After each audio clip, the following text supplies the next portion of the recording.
আপনাকে বললাম না আমি বললাম না আমি পারবো, সমস্যা নেই। আমাদের তো আগে কোনো সম্পর্ক ছিল না, তো since it was an arranged marriage, আপনি যদি আমাকে একটু আমাদের ডিস্টেন্সটা কমানোর জন্য সময় দিতেন তাহলে ভালো হতো। আপনি নিশ্চয়ই বুঝতে পারছেন আমি কি বোঝাতে চাচ্ছি। ডেফিনেটলি, একদম ইউ রাইট।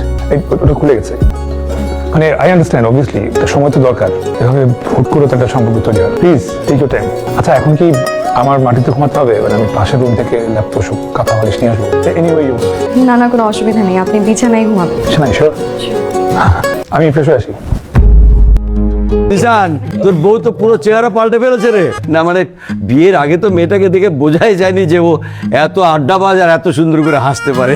বিয়ের আগে যদি আমি এত কথা বলতাম, বাবার সাথে খিলখিল করে হাসতাম, তাহলে বাবা মনে করতো আমি মনে হয় পাগল টাগল হয়ে গেছে, আমার মাথার স্ক্রু ঢিল। তুমি তো অনেক ট্যালেন্ট। শোনো, আমরা মানুষের চেহারা দেখলে বলতে পারি কে সাধু আর কে ক্রিমিনাল। আমার চেহারা দেখে কি মনে হচ্ছে আমি কি সাধু না? তুমি আমার লক্ষ্মী মা।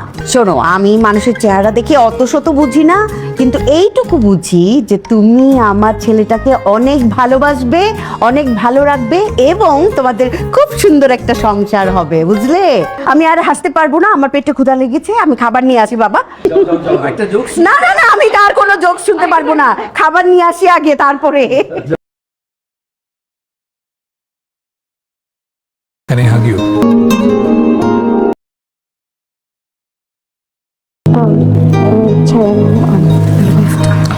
Sorry, আকর্ষণ অনুভব করো না।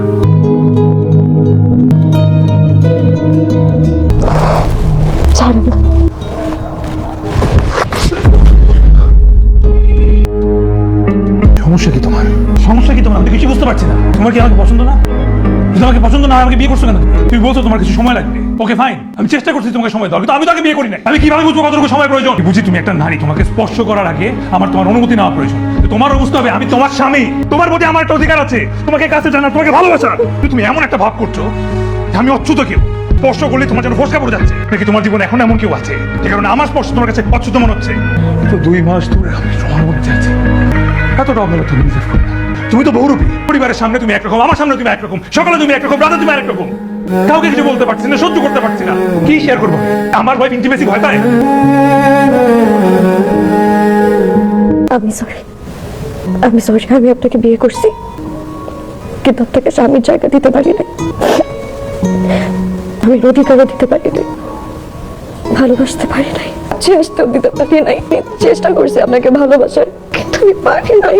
আমি চেষ্টা করছি সবকিছু সহজ করার, কিন্তু সবকিছু সহজ করলেও আপনি যখন আমাকে স্পর্শ করেন আমার শরীর অবসাদ হয়ে যায়। আপনি যখন আমাকে স্পর্শ করেন আমি ট্রমাটাইজড হয়ে যাই, আমার অস্থির লাগে। আমি সরি, আমি আপনাকে বিয়ে করছি, আমি সরি, আমি আপনাকে মিথ্যা বলছি, কিন্তু আমি আপনাকে কোনোদিন হাজবেন্ডের জায়গাটা দিতে পারি না। আমি সরি, আমি মিথ্যা বলছি, আমি সরি, আমার সমস্যা। কিভাবে পারলেন এটা আপনার আমার সাথে? এত বড় একটা জিনিস কিভাবে পারলেন আমার কাছ থেকে লুকাতে? পুষ্প তো বলতে পারতো আমাকে। আসলে বিষয়টা পুষ্পকে আমি নিষেধ করেছিলাম ভয়ে, তুমি জানার পরে যদি পুষ্পকে বিয়ে না করো সেই জন্য। আমি চাই না আমার মেয়েটার জীবন নষ্ট হয়ে যাক। আসলে বিষয়টা হয়েছে কি বাবা, আমি চাই না আমার মেয়ের জীবনটা নষ্ট হয়ে যাক। এখন যদি আমি পুষ্পকে ছেড়ে দিই, অনেক বড় ভুল করছেন আপনারা। আমি যদি জানতাম আমি পুষ্পকে বিয়ে করতাম, ওকে ছেড়ে যেতাম না, শুধু শুধু ওরা এতদিন কষ্ট করতে হতো না।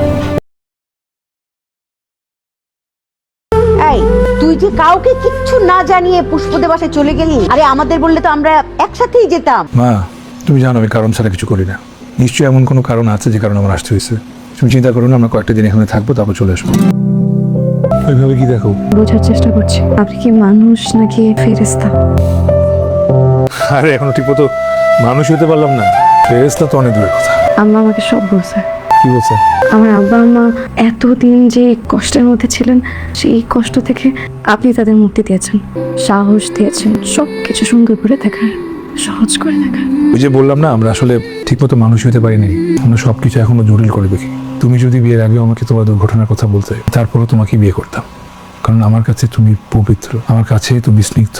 তা বিচ্ছিরি দুর্ঘটনার কারণে তোমার সৌন্দর্য চলে যেতে পারে না, তোমার সৌন্দর্য ভেতরের, বাহ্যিক না। কিন্তু মানুষ তো বাহ্যিক সৌন্দর্যটাই বেশি দেখে। এখানকার প্রত্যেকটা মানুষ আমাকে পচে যাওয়া নর্দমার মতন নষ্ট মেয়ে মনে করে আমাকে। আপনি পারবেন তাদের মন মানসিকতা বদলাতে? মানুষের মন মানসিকতা চেঞ্জ করার ক্ষমতা তো আমার নাই, ওটা উপর আল্লাহর। আমি পারবো তোমার পাশে থাকার, তোমাকে সাপোর্ট করার। আরো একটা ক্ষমতা আছে, তোমাকে ভালোবাসার, অনেক বেশি ভালোবাসার।